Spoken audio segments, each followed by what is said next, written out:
All right. So we are now going to start with the Brahmastra revision of chapter number 3 के assess जो CA final audit syllabus में covered है। और chapter 3 के assess के अंदर ये सारे एसेस कवर होते हैं। ऐसे 300, 600, 610, 620, 540, 520 ये सारे एसेस कवर होते हैं when it comes to chapter 3 के एसेस। ऑलराइट, तो भाई थोड़ा सीट बेल्ट फासन कर लेना दैट हम लोग ये एसेस को फटाफट वाइंड अप करेंगे इन द रिवीजन वीडियोस। ये रिवीजन सीरीज है, आपने कहीं पे भी पढ़ा हो, मेरे पास पढ़ा हो तो भी ग्रेट, नहीं पढ़ा हो तो भी ग्रेट। ऑलराइट, कहीं पे भी आपने पढ़ा हो, ये रिवीजन पर्पस के लिए है, not just for your first time reading. आपको समझ में आ गया फर्स्ट टाइम में तो ठीक है, फिर not a problem. Alright, but purpose revision का है to cover all the sensitive points of these SAs. Alright, okay, चलो भाई। SA 300 planning and audit of financial statements की अगर मैं बात करूं, भाई ये वाले चैप्टर को कोई, ये वाले ऐसे को कोई सीरियसली लेता नहीं है। ऑलराइट, सीरियसली नहीं लेता है और वो लोग एग्जाम में सीरियसली लेते रहते हैं। Alright, so please be careful. इधर देखो, अगर ये वाले ऐसे की मैं बात करूं, देखो बहुत ही सिंपल तरीके से 2-3 स्लाइड्स के अंदर पूरा ऐसे आ जाएगा, जरा ध्यान दो। ये ऐसे के अंदर मॉड्यूल में 2 डिस्कशन हुए, preliminary engagement activities and planning activities. Preliminary engagement activities, ओहो भाई सर ये एकदम शब्द भारी भारी क्यों लग रहे हैं सर? अरे भाई साहब मेरी बात जरा ध्यान से सुनो। सुबह जैसे ही उठते हो वैसे तुरंत अपना दिन प्लान कर लेते हो क्या? अरे नहीं यार, कुछ होता है ना, कुछ डेली एक्टिविटीज भी तो होती है। तो प्लानिंग के पहले भी कुछ एक्टिविटीज करनी पड़ती है जिसको हम लोग कहते हैं प्रिलिमिनरी एंगेजमेंट एक्टिविटीज, जो साल शुरू होने के पहले भी करनी पड़ेगी। प्लान तो बात की बात है, पहले हाँ ऐसा। ऑलराइट, ओके, सो वो होता है प्रिलिमिनरी एंगेजमेंट एक्टिविटीज। इसका इंपैक्ट आता है प्लानिंग एक्टिविटीज के ऊपर, इसका इंपैक्ट आता है प्लानिंग एक्टिविटीज के ऊपर। अब हम लोग देखते हैं कि प्रिलिमिनरी एंगेजमेंट एक्टिविटीज में क्या कवर हो रहा है। आपको पता है, आपको एक्चुअली फील होना चाहिए कि ये प्रिलिमिनरी एंगेजमेंट एक्टिविटीज है।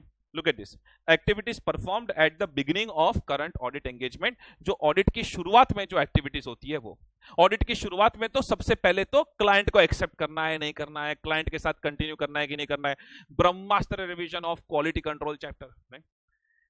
देन आप ethics, compliance with ethical requirements है कि नहीं, again Brahmastra revision of quality control chapter.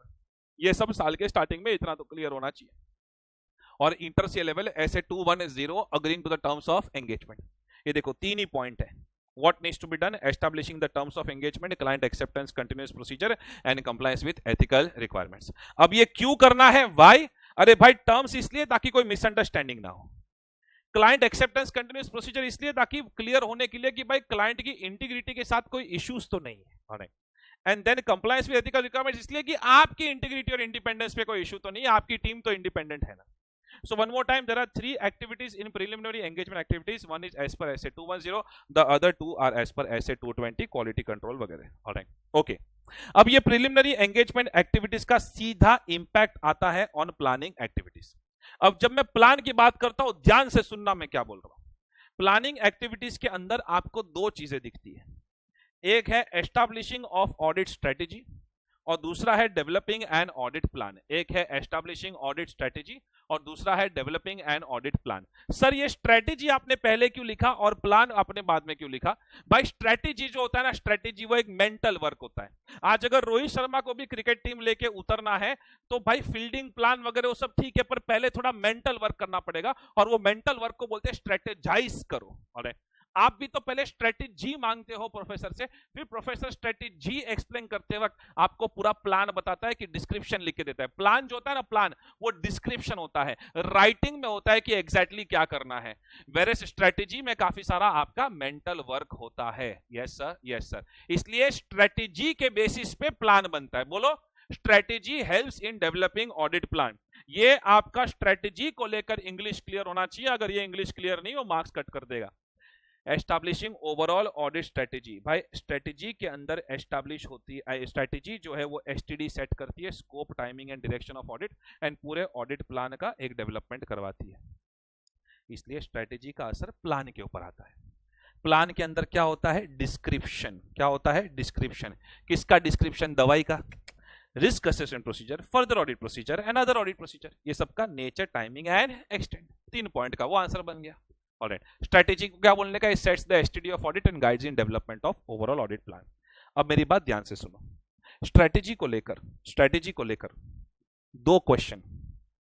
एक है factors to be considered in establishing overall audit strategy, और दूसरा है benefits of establishing overall audit strategy. एक है फैक्टर्स टू बी कंसीडर्ड, दूसरा है बेनिफिट्स। बेनिफिट्स वाला बहुत सिंपल आंसर है कि एक स्ट्रेटेजी जो है, ये पूरा जो मेंटल वर्क करता है ऑडिटर, ये जो पूरा मेंटल वर्क करता है ऑडिटर, वो ऑडिटर को हेल्प कहां करेगा? अरे ऑडिटर को क्लैरिटी होगी, रोहित शर्मा को क्लैरिटी होगी कौन सी टीम लेके उतरना है, कौन सा टाइप का बॉलर चाहिए, कौन सा टाइप का बैट्समैन चाहिए वगैरह ये सब। तो मैं क्या बोल रहा हूं, ऑडिटर को भी ऐसी क्लैरिटी होगी about what, nature, timing and extent and management of resources and time of resources. I repeat, एक लाइन याद रखो, 4 पॉइंट याद रह जाएंगे। नेचर ऑफ रिसोर्स, कौन सा रिसोर्स चाहिए, टाइमिंग कब चाहिए, एक्सटेंट कितना चाहिए, आर्टिकल्स वगैरह चाहिए, एक्सपर्ट चाहिए, क्या चाहिए, एंड ये सबको मैनेज भी तो करना पड़ेगा, यानी direction, supervision and review of the resources, DSR of the resources. ये है benefits of establishing audit strategy. 4 point, बात खत्म। अगर आपको आया स्ट्रेटेजी में what are the points to be considered, factors to be considered, तो देखो बहुत ही वेल क्राफ्टेड चार्ट है। इधर देखो फैक्टर्स टू बी कंसीडर्ड में, देखो यहां से लाइन ऐसे जा रहे हैं।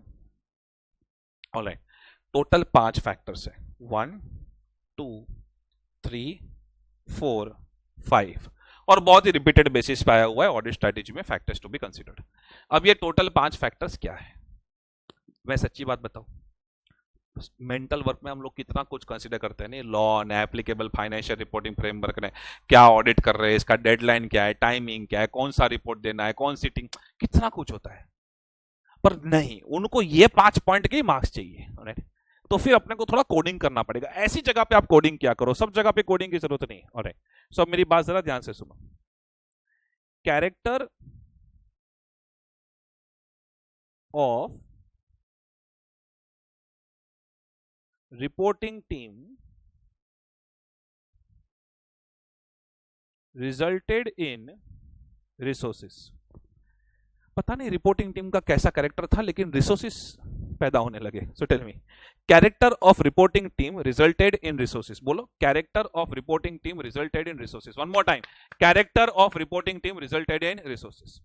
तो जब आप स्ट्रेटेजी को एस्टैब्लिश कर रहे हो तो फैक्टर्स टू बी कंसीडर्ड में फर्स्ट कैरेक्टर, आपको पूरे आपकी एंगेजमेंट का कैरेक्टरिस्टिक्स पता होना चाहिए। यहाँ पे एप्लीकेबल फाइनेंशियल रिपोर्टिंग फ्रेमवर्क क्या है, यहाँ जॉइंट ऑडिट है, सोलो ऑडिट है, ब्रांच ऑडिट है, प्रिंसिपल ऑडिटर हो आप, रिलेटेड पार्टीज कौन सी, आपका स्कोप क्या है, ये हो गया आपका characteristics of the engagement that defines the scope. दूसरा, आपको आपके रिपोर्टिंग ऑब्जेक्टिव्स क्लियर होने चाहिए कि यहाँ पे टाइम टेबल फॉर रिपोर्टिंग क्या है, डेडलाइन क्या है, कौन सी टाइप ऑफ रिपोर्ट एक्सपेक्टेड है।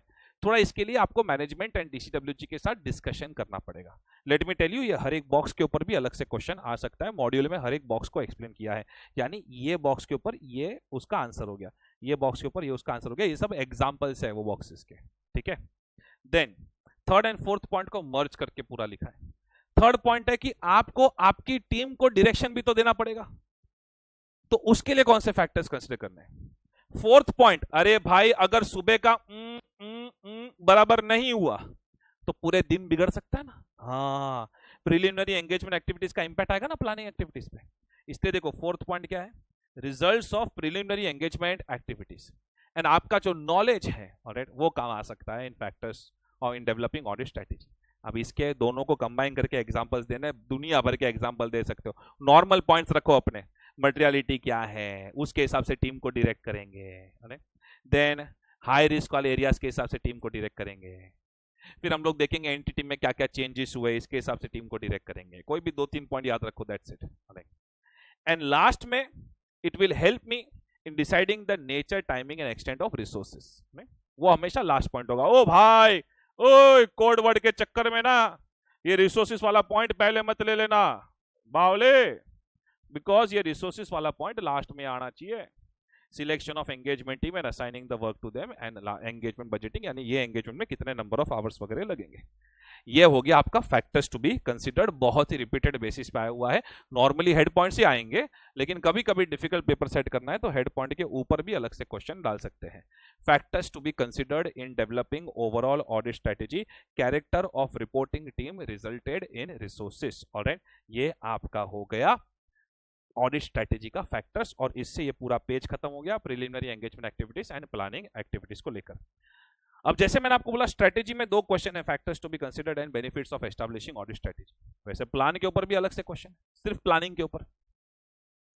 प्लानिंग का एक क्वेश्चन तो हो गया कि प्लान में क्या होता है, डिस्क्रिप्शन होता है। किसका डिस्क्रिप्शन होता है, मेरे पापा का। Nature, timing, extent of risk assessment procedure, further audit procedure, other audit procedures. और क्या क्या होंगे प्लानिंग रिलेटेड क्वेश्चंस, इधर देखो। ये ऐसा बॉम्ब ड्रॉप करेंगे आपके ऊपर, ये इंटरसी में भी था।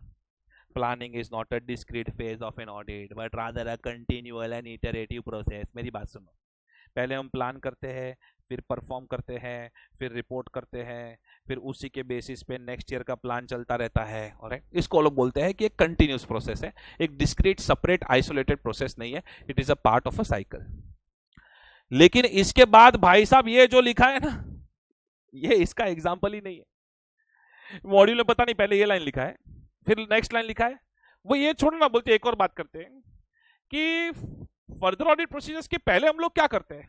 अरे फर्दर ऑडिट प्रोसीजर के पहले क्या होता है, मेरा ऐसे basics risk assessment procedures. Alright, so everyone, risk assessment procedure में क्या करते हैं, अंडरस्टैंडिंग द एंटिटी, ने सिस्टम क्या है, ने कंट्रोल्स क्या है, ने। सो लुक एट इट, ये लोग क्या बोलते हैं, देखो तो, बोलते हैं कि फर्दर ऑडिट प्रोसीजर के पहले कुछ कुछ एक्टिविटीज खत्म करनी होती है। कौन सी एक्टिविटीज खत्म करनी होती है, अरे आप टेस्टिंग शुरू करो, उसके पहले आपको क्या खत्म करना पड़ेगा, अंडरस्टैंडिंग ऑफ एंटिटी, मटेरियलिटी को डिसाइड करना पड़ेगा। और देन ये देखो, डेवलपमेंट ऑफ, आपको एक थोड़ा प्रोग्राम बनाना पड़ेगा। देन एक्सपर्ट का इन्वॉल्वमेंट चाहिए क्या, इसलिए मैंने क्या किया, फिर उसको कोड वर्ड में डाल दिया, लॉज एमआरपी एक्सपर्ट या एक्सपर्ट ऑफ एमआरपी लॉ। ये आपका एक्सपर्ट हो गया। एंड देन ये आपका MRP materiality, risk assessment and आपका प्रोग्रामिंग एंड ये लॉ। इतना कोई खास आंसर नहीं है, खाली ये याद रखना, ऐसा कुछ आए तो ऐसा लिखना, और यही एग्जांपल्स लिखना, तो उनको समझ में आएंगे। अगर ऐसा क्वेश्चन पूछा तो मुझे प्रोटेस्ट पे उतरना पड़ेगा पेपर में। दो मॉड्यूल में है तो उसको इग्नोर नहीं कर सकते। दूसरे planning related question, benefits of audit plan. ओ भाई साहब, अपना पूरा फाइनल से का टैलेंट दिखा देना, कॉमर्स का टैलेंट दिखा देना पूरा, benefits of audit plan. Important areas पे ध्यान दे सकते हैं, इफेक्टिवली ऑर्गेनाइज कर सकते हैं। अरे मॉड्यूल क्वेश्चन है, मानो कि आप benefits of audit plan, selection of team में काम आता है, ऑर्गेनाइजेशन ऑफ ऑडिट में काम आता है। देन ये ठीक है, पर ये सुनो, ये वाला केस स्टडी में आ सकता है जबरदस्त। जो आपका पहला पहला साल होता है, first year with the client, तब कुछ खास बातें होती है प्लानिंग को लेकर, ज्यादा मत सोचो। प्लानिंग को लेकर क्या खास बात होगी पहले पहले साल में। पहले साल में टेल मी, क्वालिटी कंट्रोल का ब्रह्मास्त्र रिवीजन। हम लोग क्लाइंट एक्सेप्टेंस करेंगे, कंटिन्यूअंस, नॉर्मल इंग्लिश आता है तो भी बोल सकते हो, client acceptance procedure. Then previous auditor से पता है बात करना पड़ता है, professional ethics chapter, previous auditor से बात करना पड़ता है, कम्युनिकेटिंग विद प्रेडेसेसर ऑडिटर। और अगर आपको याद हो तो इनिशियल ऑडिट एंगेजमेंट में 500 सीरीज में एक ऐसे है 510 कि इनिशियल ऑडिट एंगेजमेंट में वेरिफिकेशन ऑफ ओपनिंग बैलेंसेस करना है। ये हो गए special considerations in planning initial audit engagement. Look at this, auditor shall undertake following activities prior to starting an initial audit. ये देखो, क्लाइंट एक्सेप्टेंस एक पॉइंट, प्रीडेसेसर ऑडिटर के साथ कम्युनिकेट करो, प्रोफेशनल एथिक्स का point, and then opening balances को लेकर audit procedures design करो। ये हो गए special considerations in initial audit engagement. तो ध्यान रखना, अगर इनिशियल ऑडिट एंगेजमेंट है और लास्ट लाइन लिखा है कि उसमें स्पेशल कौन सी चीजें कंसीडर करनी है फॉर प्लानिंग, तब जाके आपका आंसर आएगा। और ये तो बहुत सिंपल है, आपके जो एवेंजर्स की टीम है, ऑडिट टीम, उनको डायरेक्ट सुपरवाइज और रिव्यू करना पड़ता है। वो किसके ऊपर डिपेंड करेगा, अरे वो टीम के कंपिटेंस कैपेबिलिटी के ऊपर। फर्स्ट ईयर आर्टिकल पे ज्यादा ध्यान देना पड़ता है, थर्ड ईयर आर्टिकल पे उससे भी ज्यादा ध्यान देना पड़ता है, भाग जाता है। ऑलराइट, देन वो टीम कहां पे गई है, size, nature, complexity of the entity, उसके बेसिस पे डिसाइड करूंगा मैं। वो टीम मेंबर में से कौन सा मेंबर सेंसिटिव एरियाज को चेक कर रहा है। सो लुक एट दिस, सार्क या कार्स, size, nature and complexity of the entity, कौन सा एरिया देख रहे हो, उसमें रिस्क कितना है, और टीम का कैपेबिलिटीज एंड कॉम्पिटेंस कितना है, उसके बेसिस पे मैं डीएसआर करूंगा मेरी टीम का। सो ये हो गया factors for planning DSR of the auditing. फटाफट एक बार एक बॉक्स देख लेना है, थोड़ा थोड़ा याद रख लेना है, बिकॉज ये थोड़ा आपका थियरी स्टाइल आंसर है। ओके, अब सुनो, ये तो पूरा उनका एमसीक्यू का फेवरेट है। Relationship between overall audit strategy and audit plan. Relationship between overall audit strategy and audit plan. ओ भाई साहब, मैंने 10 बार बोला कि स्ट्रेटेजी जो है वो पहले बनाई जाती है, फिर प्लान बनता है। Alright, strategy is prepared before the audit plan. Strategy mental work है, प्लान के अंदर पूरा डॉक्यूमेंटेशन होता है। So plan is more detailed than overall audit strategy. मानते हो आप ये? तो उस प्लान के अंदर पूरा डॉक्यूमेंटेशन होता है, लेकिन प्रैक्टिकल लाइफ पे थोड़ी ऐसे होता है। एक काम करो, चले तभी 2 घंटे के लिए स्ट्रेटेजी सोच, उसके बाद ही प्लान सोचेंगे। अरे प्रैक्टिकल लाइफ में दोनों काफी बार साथ साथ में होता है। तो वो भी तीसरा लाइन लिखा है कि audit strategy and plan are interrelated because changes in one may affect the other and it may not be necessarily sequential processes. Am I clear with this? Yes और नो सर? Yes sir. तो ध्यान रखना तीनों MCQ level के सबसे जबरदस्त point है relationship between overall audit strategy and audit plan. Let me tell you, ये स्ट्रेटेजी और प्लान का आप डिस्कशन भी कर सकते हो मैनेजमेंट के साथ, लेकिन आपकी ऑडिट की इफेक्टिवनेस कॉम्प्रोमाइज नहीं होना चाहिए। यानी इतना डिस्कशन नहीं कर लेना है कि आप सैंपल साइज भी बता के आओ उनको, ठीक है? ओके तो टेल मी, ये पूरे पेज में preliminary engagement activities, planning activities को लेकर था, स्ट्रेटेजी के क्वेश्चंस भी कवर हो गए थे। ये पेज में प्लानिंग रिलेटेड क्वेश्चंस जो बाकी थे वो कवर हो गए थे, and relationship between strategy and plan को लेकर डिस्कशन था। अब मैंने पूरा नेक्स्ट पेज डेडिकेट किया है ऑडिट प्रोग्राम को। ऑलराइट, ऑडिट प्रोग्राम क्या होता है भाई? ऑब्वियसली पूरा जो प्लान होता है, वो जो उसमें डिस्क्रिप्शन होता है प्रोसीजर्स का, जब यही इंस्ट्रक्शन फॉर्म में देना हो ऑडिट टीम को, स्टेप बाय स्टेप इंस्ट्रक्शन के साथ, टाइम टेबल के साथ, वर्क अलोकेशन के साथ, तब जाके वो बनता है audit programme. So everyone over here, audit programme के अंदर पूरा लिस्ट है ऑडिट प्रोसीजर्स का, एंड कौन से इंस्ट्रक्शंस फॉलो करने हैं मेंबर को, वो सब कुछ ऑडिट प्रोग्राम के अंदर है। Am I clear with this? Yes yes. Audit team के मेंबर्स को अब ऑडिट प्रोग्राम में से क्वेश्चन क्या आ सकता है? ये देखो, important matters which need to be considered, बहुत ही बेसिक है, अपने बेसिक पॉइंट्स भी यूज करोगे तो भी चलेगा। Size, nature, complexity of the entity, nature of the organisation क्या है वगैरह वो सब। ऑलराइट, तो 2-3 पॉइंट को याद रखो, important matters which need to be considered. एक अच्छा पॉइंट ये वाला है प्लान, वो ये पॉइंट लिखोगे तो पता चलेगा एग्जामिनर को कि आपको नॉलेज है कि प्लान के बाद प्रोग्राम बनेगा। सो पहले स्ट्रेटेजी, फिर प्लान, फिर प्रोग्राम। ऑलराइट, तो प्लान के बेसिस पे प्रोग्राम बनेगा। बाकी तो बहुत ही बेसिक पॉइंट है जो अलग अलग एसएस के अंदर आते रहते हैं। यहां पे जरा ध्यान दो, मॉडिफिकेशन और चेंजेस टू ऑडिट प्रोग्राम हर साल जब शुरू होता है, हर साल जब शुरू होता है तो एक बार आपके ऑडिट प्रोग्राम को एक बार रिव्यू कर लेना चाहिए। ऐसा क्यों? What are the 3 main reasons? एक तो आपका जो पास्ट एक्सपीरियंस है वो काम आता है, ऑलराइट, कि उसमें से आपको पता चलेगा कुछ चेंजेस करने हैं तो। देन अगर बिजनेस या सिस्टम में चेंजेस हुए तो वो आप नोटिस कर सकते हो अगर एक बार रिव्यू करोगे तो। एंड देन खास करके करंट ईयर में जो आपने पूरी एंटिटी का कंट्रोल्स का अंडरस्टैंडिंग लिया होता है, उसके बेसिस पे भी चेंजेस हो सकते हैं। So one more time, 3 main reasons for reviewing programme every year. एक तो आपका पास्ट एक्सपीरियंस की वजह से आपको रिव्यू करना पड़ेगा क्योंकि कुछ ऐड या डिलीट हो सकता है। देन अगर चेंजेस हुए तो खास करके आपको रिव्यू करना ही चाहिए। एंड करंट ईयर की रिस्क असेसमेंट प्रोसीजर्स के बेसिस पे भी आप एडिट्स कर सकते हो। एंड ये 3 रीजन की वजह से आपको प्रोग्राम रिव्यू करना चाहिए। Alright, okay. अब दिए है, उसके बाद नीचे दिए है कुछ एग्जांपल्स जिसकी वजह से देखो ये क्या था, ईयर 1 खत्म हुआ एंड ईयर 2 शुरू होने के पहले रिव्यू करो। ये क्या है कि सपोज ईयर 1 में आपने प्रोग्राम बना लिया, बीच में during the course of audit, जब ऑडिट चल रहा है तब बीच में आपको कभी कभी प्रोग्राम अल्टर करना पड़ सकता है। ऐसा कब होगा? अचानक से वॉल्यूम बढ़ गया, या आपको पता चला फ्रॉड की पॉसिबिलिटी है, या आपको पता चला इंटरनल कंट्रोल्स इफेक्टिव नहीं है, कितना कुछ लिख सकते हो।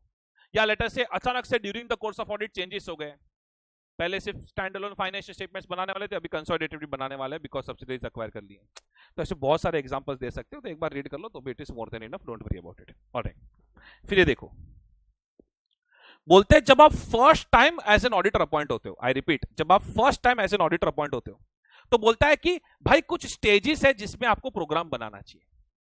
3 स्टेजेस है ऑफ ड्रॉइंग ऑडिट प्रोग्राम। कौन से स्टेजेस है? सबसे पहले जब आप प्रोग्राम बना रहे हो कि कौन सा काम कौन से टीम मेंबर को देना है, कब देना है, टाइम टेबल वगैरह, ऐसा एक पहले आउटलाइन बना लो। ये देखो, when auditor is appointed to audit for the first time, audit program should be developed in 3 stages. What are those stages? First, एक आउटलाइन बना लो। बोलते हैं इसके अंदर फिर भरना भी तो है, बोलते हैं वो भरने के लिए पहले इंटरनल का सिस्टम एंड अकाउंटिंग सिस्टम को थोड़ा रिव्यू कर लो। बोलते हैं इंटरनल एंड अकाउंटिंग प्रोसीजर्स को रिव्यू करने के बाद detail should be filled up. तो पहले आउटलाइन बनाना है, फिर डिटेल्स को फिलअप करना है। फिर जो भी डिटेल्स फिलअप आपने की है वो आप चेकिंग वेकिंग चालू कर दो। उसके बाद जो पहली बार फर्स्ट टाइम इनिशियल ऑडिट में जो स्पेशल प्रोसीजर्स करनी होती है, लाइक ओपनिंग बैलेंस वगैरह, वो सब भी लास्ट में अच्छे से अलग से इंक्लूड करो कि भाई ये स्पेशल प्रोसीजर्स है for initial engagement. Look at this, after detail checking procedure is over, the extent to which special procedures जो इनिशियल एंगेजमेंट के लिए होती है वो भी उसमें इनकॉर्पोरेट करो। सो आई रिपीट, 3 स्टेजेस, पहले broad outline, then you will fill up the details, and then जितना हो सके उतना जो स्पेशल प्रोसीजर्स है उसको अलग से फिलअप करो। Am I clear with this? 3 stages of drawing audit programs. Audit program को लेकर कितने क्वेश्चन? 4। एक important matters to be considered, दूसरा हर साल रिव्यू क्यों करना चाहिए, तीसरा थोड़े बहुत एग्जांपल्स दो कि during the course of audit alter क्यों करना चाहिए, एंड फोर्थ जब first time initial audit engagement है, इन दैट केस प्रोग्राम को 3 स्टेजेस में ड्रॉ करना है, वो 3 स्टेजेस के बारे में लिखो। Alright alright alright, so that is your essay 300 planning and audit of financial statements. ऐसे 300 के बाद ये ब्रह्मास्त्र रिवीजन में फिर 600 सीरीज शुरू हो जाता है। 600, 610, 620 मुझे एक साथ पढ़ाना है। एक काम करो, सब लोग पहले इस पे आ जाओ। ऐसे 520 एनालिटिकल प्रोसीजर्स, ऐसे 520 एनालिटिकल प्रोसीजर्स। अब मेरी बात जरा ध्यान से सुनना, एनालिटिकल प्रोसीजर्स को उन्होंने प्रिंट किया है मॉड्यूल में, सो जरा ध्यान से सुनना, वरना नॉर्मली ऐसे लगता है कि ये तो इंटरसे वाला ही है। एनालिटिकल प्रोसीजर्स का मतलब क्या होता है? Ratios, comparison, trend analysis, percentage analysis, ये सब एनालिटिकल प्रोसीजर्स है। अब मेरी बात ध्यान से सुनो, एनालिटिकल प्रोसीजर्स जो है वो आप रिस्क असेसमेंट प्रोसीजर के वक्त भी यूज कर सकते हो, एंड जो फर्दर ऑडिट प्रोसीजर है यानी जो टेस्टिंग एंड कंप्लीशन स्टेजेस है उसमें भी यूज कर सकते हो। मैं फटाफट एग्जांपल देके बताता हूं। समझो, जब आप ऑडिट शुरू कर रहे हो तो आप एक ट्रेंड एनालिसिस करते हो पास्ट प्रॉफिट्स का। जी हाँ, ये एक एग्जांपल है।